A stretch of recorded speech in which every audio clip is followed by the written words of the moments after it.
says, "One night I returned late after a long day of looking for work. I was hungry.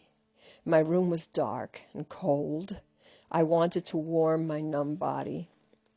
I lit a match and began looking for some scraps of wood and a piece of paper to start a fire, because the way that he would keep his room warm was because he had a potbelly stove in it, and so he had to make a fire. It had to buy coal to keep that going. So the place that he's living in, he's got a room on Willoughby Street in a rental house. He doesn't have heat. So he starts to search for this paper to start a fire, and I searched all over the floor. No wood, no paper. As I stood up, the glimmering flicker of the dying match was reflected in the glass surface of the framed poem. I unhooked the poem from the wall. I reflected for a minute that felt like an eternity.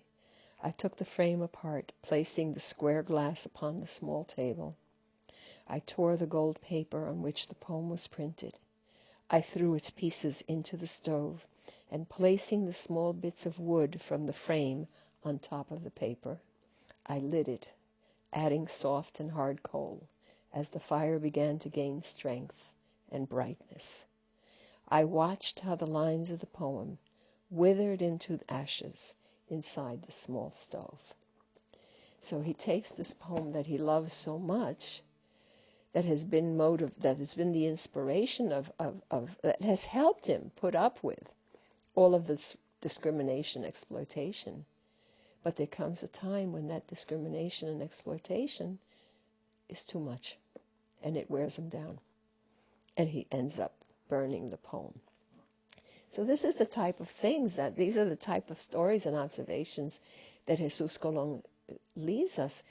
If you ever imagine that the migrant's life had to be glamorous and exciting because they were coming to a new place, all you have to do is read Colon's work, and you realize, no, this is not how it is.